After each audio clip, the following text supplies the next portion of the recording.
Hello students, today I'm going to explain you chapter 8 of class 5th. The name of the chapter is The Amazing Grasslands. Okay, so the synopsis of the chapter is the grasslands around the world. What are the locations, how the climate and vegetation of such areas is, what are the occupation, life of people and industries have been established. Okay, so let's start the chapter, and in the intro of the chapter, a large areas covered with grass is called grasslands. Okay, so the temperature of zone is found in the regions are neither too hot nor too cold. Okay, this we have also studied in previous chapters also, that what are the three heat zones: temperature zone, torrid zone and the frigid zone. So in the middle one we studied that temperature zone. So what is this? The temperature zone lies in the area of 23.5 north and 66.5 north. Okay, that means above the torrid zone. Okay, that means for example, this is the earth. Okay, this middle part is the torrid zone. Okay, so here we found, okay, so this is what, this is our temperature zone, okay, which is lies to 66.5 north and 23.5 north. Okay, so this is the area where our temperature zone lies. So they are talking about in such areas, okay, in northern half of the earth, and 23 south and 66 south, that means even same area lies in southern half. Okay, so the regions are known for their grasslands. A vast area is covered with grass is called grassland. So, see, in the areas of torrid zone we face high temperature and hot areas because sun rays are directly approaches on that surface. Okay, but in the areas of temperate zone we face moderate temperature, so it is possible for grass to grow, okay, without having much difficulty. So the trees and mountains are hardly seen here because most of the part are covered by grasslands. Again, I tell you, what are grasslands? A vast area covered with grass is called grassland. Clear? So let's start with the first topic of the chapter, that is grassland around the world. Okay, we are going to study about our all over India, what kind of grasslands we used to see. Okay, so let's see with some examples. Grasslands have different names in different countries. Obviously, everything have different names in all over the world. So some of the major grasslands are prairies in North America, steppes in Eurasia. I'm sure you are favorable with this term. Eurasia is the sum of two countries, that is Europe and Asia. Okay, pampas in South America, wells in Africa, and downs in Australia. Clear? So in this chapter we learn about prairies. What are prairies? We just studied, and one of the most temperate grasslands. Okay, so see, prairies is what? Prairies is nothing but a large vast area of a land which usually has a lot of grasslands. Okay, and no trees and no mountains you will see as far you can approach. Okay, so such lands are called prairies. Okay, so generally you are favorable with these lands. You have seen these such kind of lands in USA and Canada areas. Okay, so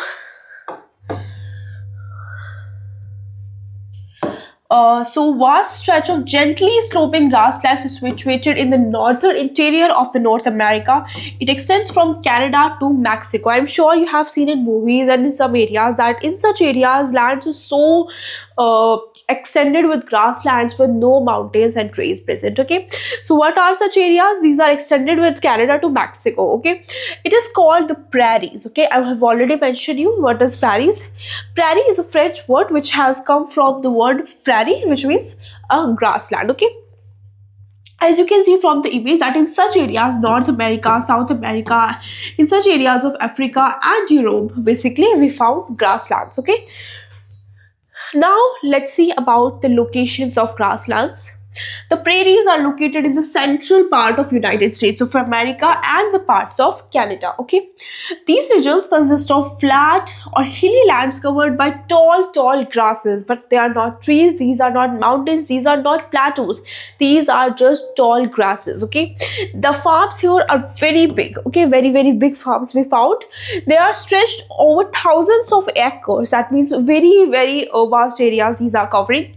The important places in prairies are Chicago, Dallas, Texas, New Mexico, Alanis, Colorado, Oklahoma, and Minneapolis in USA. Okay, and in Canada we found three provinces, that is Alberta, Manitoba, and Saskatchewan. Okay, are called the prairie provinces.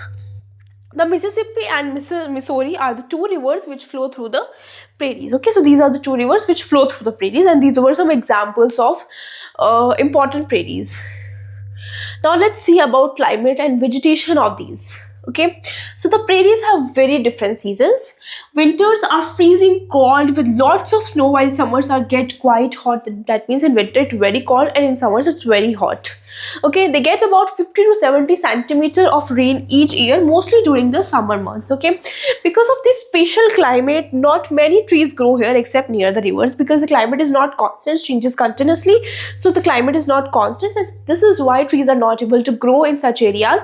But near the rivers we found generally constant, favorable climate, so trees generally grow near the rivers. Okay, but not in all the parts.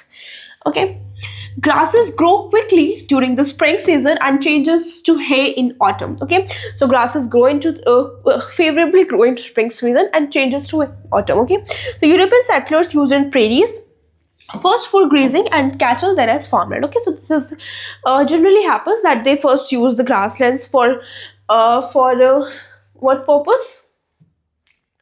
They generally use the grasslands for cattling. Okay, and then they use that land as a farmland purpose. Okay, so what occupations they follow? So people of prairies are engaged in agriculture. Okay, so this is easy to understand that prairies are large vast lands, okay, containing tall grasses at very long acres.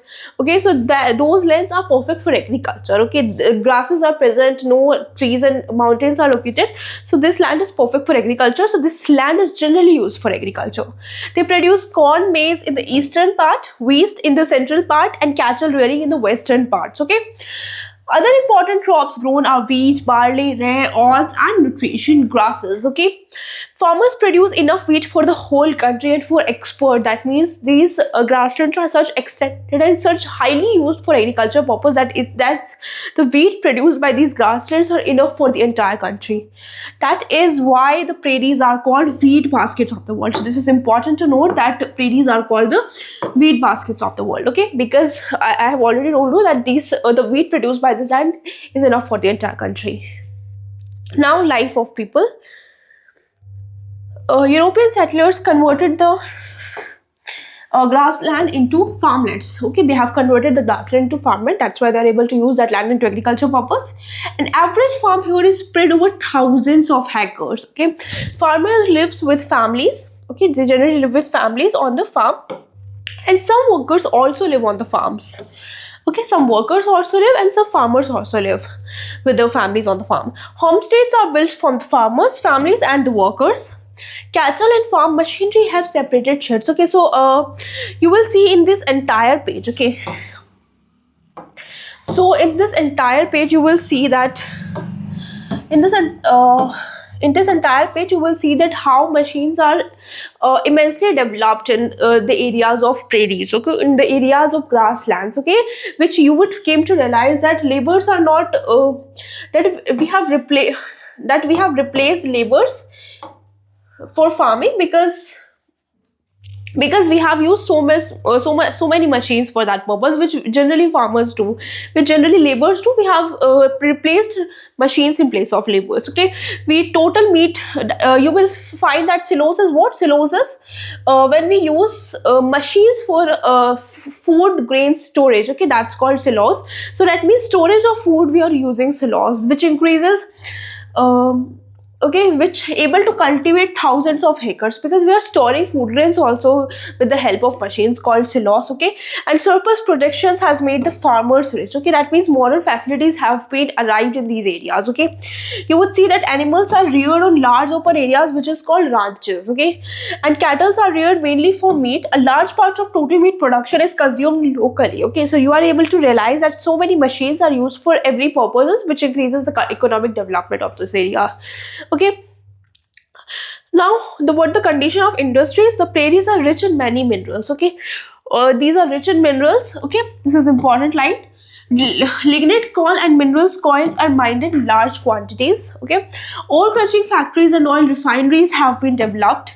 The important industries in the prairies are meat packing and flour mills. Okay, people living in prairies are continuously trying to improve their lifestyle, as we have studied it, how developed now, how modern facilities they have adopted in life. Okay, so using scientific discoveries and new technologies, how many new technologies they have used, and they replace the labor so that uh,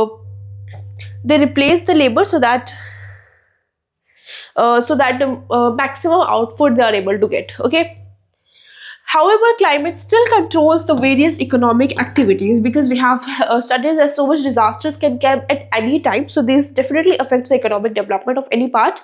Okay, but still, when climate affects and affects the things, still they have done so much development in the economic and agriculture purpose. Okay, I hope you have understood the each and every part of the chapter. Thank you.